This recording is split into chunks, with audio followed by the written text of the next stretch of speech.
coasting versus crisis. It didn't really hit until I guess a few days ago that I was like, holy smokes! Like I know I've been throwing around this term with people before of like being in crisis mode, or people have told me that. I'm like, well, yeah, of course, because you're just like in survival mode or whatever, right? But I never really thought about the opposite of that and like what that means. What is not happening because of being in survival mode or crisis mode or whatever else. And I was like, man, I can't remember the last time that were that there was a large part of my life that I could just coast with. That there wasn't something big just happening all the time. It's been. Did I say I couldn't remember? That's that's not applicable. That phrase right now. I I don't know. My head is not 100% here, but I'm gonna try to get into this. So yeah, it's the last time that I can think of, I really got to feel like I was coasting a bit. And I guess what I mean by that is that I didn't have to be struggling and fighting and clawing and anxious so much of the time with my daily life. And I could just coast as in like, hey, I know what to expect generally on a day-to-day basis for the next few weeks or the next few months. It's not like I'm changing jobs or there's turmoil and turbulence within the major relationships that I maintain, things like that. So I would say that when I had my teaching contract, which is like that ended like 5 years ago now, which it sucks to say that out loud or to just feel it, to understand it, to know it that it's been that long. But I would say that is like the last time that I really felt like I was coasting for a bit. I was like, or maybe it was 6 years ago when it started. I guess the teaching contract started approximately 6 years ago, and was just like, yeah, I've got this full time job. I really enjoy it. I know what I'm doing. And it doesn't mean that every part of my life was awesome and fantastic and perfect. There was definitely other things happening um, within like my close circle and just like relationship issues and whatever. But I had a very large part of my life, which was my career, that was for a year, full time, like not really in question. Seemed like I was going forward. I was propelling forward, and I wasn't. It wasn't about like fighting tooth and nail for every week just to try to move ahead or figure out how I'm going to move ahead. Like I didn't have to think about how am I going to get out of this or whatever. It was just like, okay, this is a step. I am on the step right now. I took the step and I'm executing the step and I'm doing it and I'm working hard and it's very fulfilling and all that stuff. Since then, being back on the sub list, every year has gotten worse for a myriad of reasons, which I would love to go through sometime, but now is not the time. Um, but things have gotten progressively worse, um, particularly within one of the divisions I work in for subbing. So I I have been, I mean, subbing by itself for me just isn't great as a long term thing. There's a lot of anxiety that comes with that of not knowing how much I'm going to work, where I'm going to work, when I'm going to work, if I'm going to work, what the environment is like when I get there. A lot of it's a crapshoot, and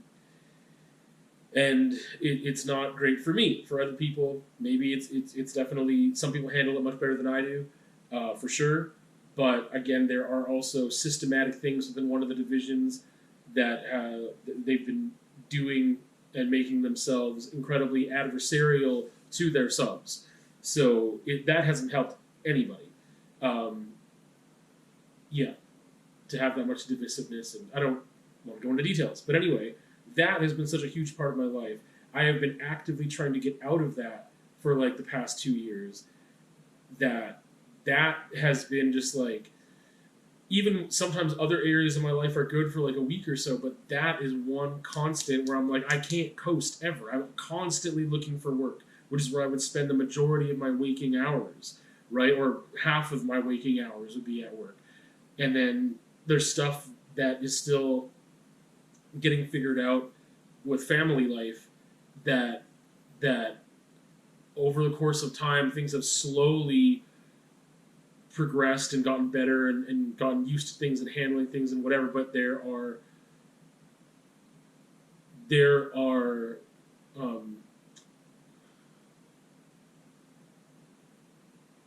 trying to find the right word and I can't find it.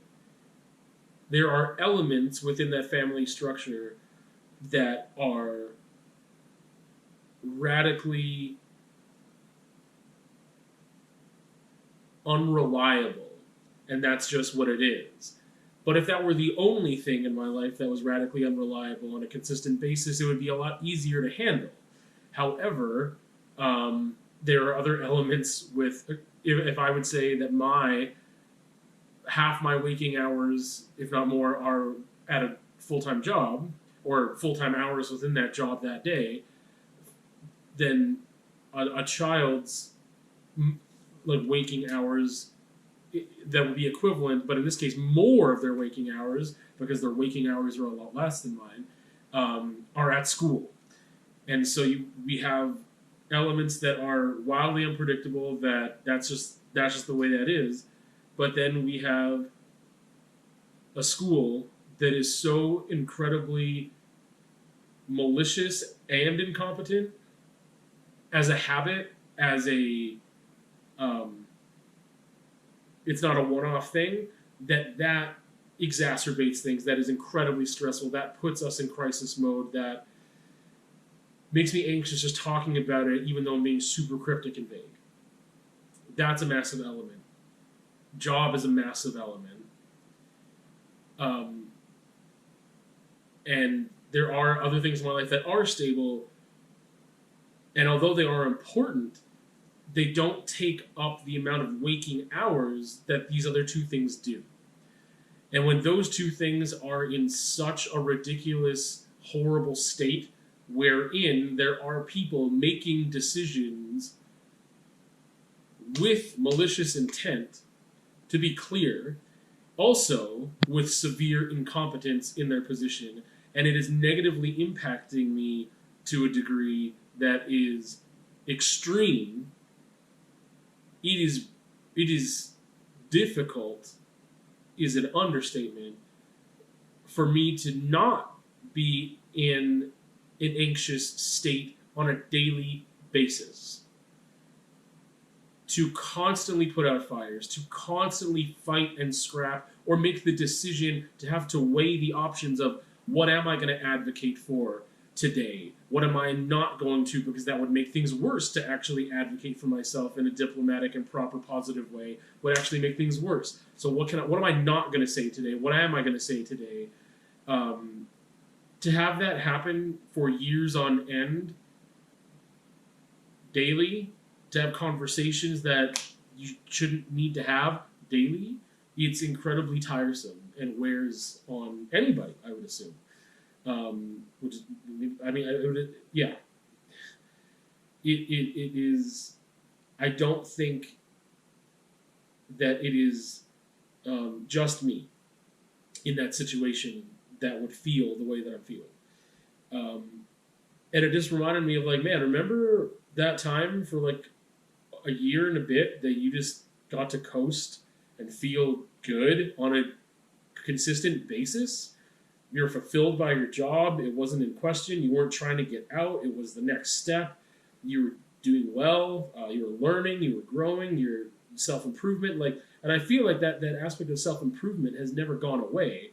It is very much still there, despite being in crisis mode and having to just figure things out on a day-to-day basis. And how, I mean, with that much anxiety too. And there's chemical changes. There are things that happen to the body. It affects your physical body as well.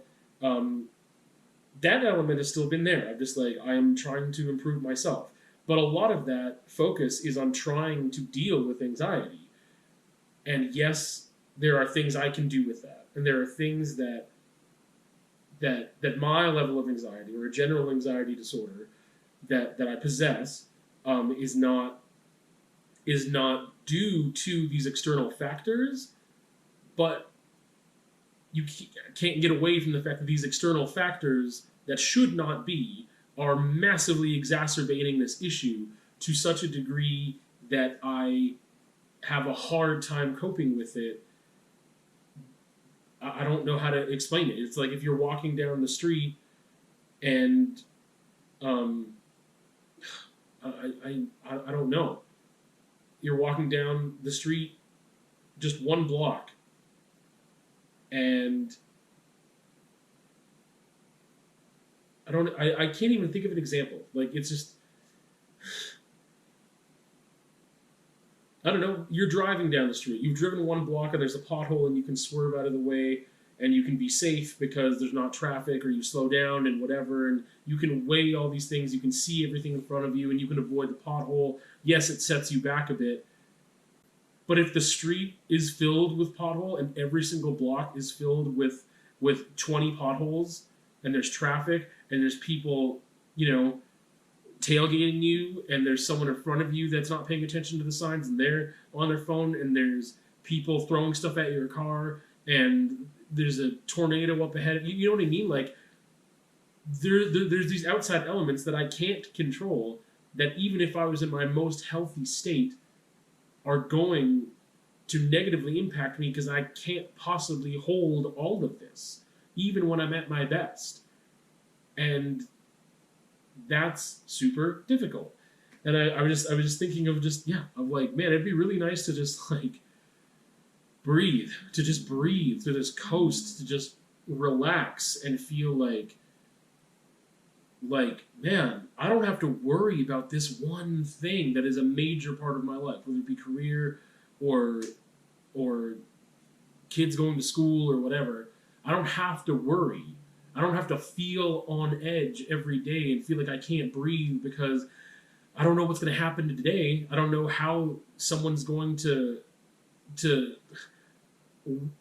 with like willing intent do something to put up a roadblock in my way, which there are also roadblocks that are not intentional.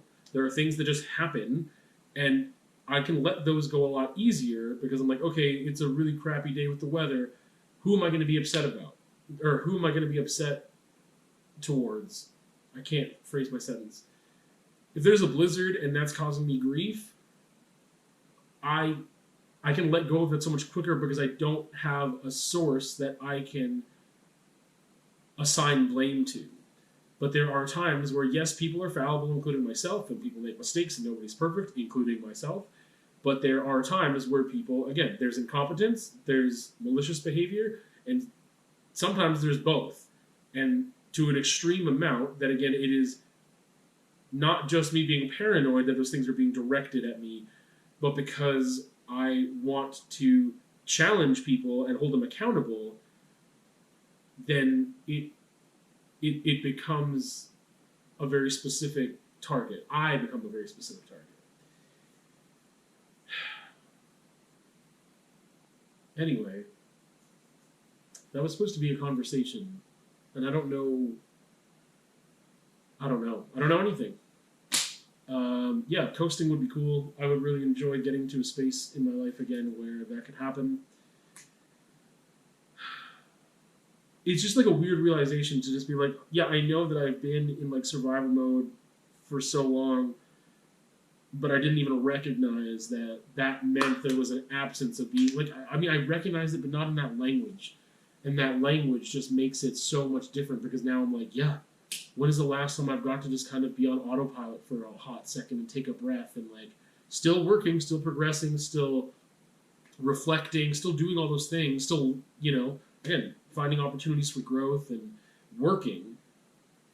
It's not like being on vacation, but it was like to know what tomorrow generally would look like, to know what next week probably looks like, to have some amount of control in your own life, to be, especially with work, being like, oh, I, a professional in that field, actually get to exercise my education and I'm trusted to do that. Wow, that feels really good. it did feel really good in the moment too. It's not just in hindsight, but I never thought it would be this many years after that that I would be in this place, that I would slowly degrade and get to this place that I've been stuck in for years. And obviously I could have I guess things weren't that bad 4 or 5 years ago. When I went back into subbing, it wasn't that bad. And then the next year, and then it just slowly got worse. Part of it is my patience with it, because of all those things that subbing, that is a part of subbing that you can't get around, like not knowing what opportunities you have in front of you, not knowing what classrooms are going to be available the next day or week. Again, not knowing about work, the gaps in work. There's plenty of things there that you do know about. But again, then there are entities that have made the situation worse. So it was like boiling frogs for a while. I think I just got to cap it off there. I feel like if I keep going, I'm just going to go in more circles.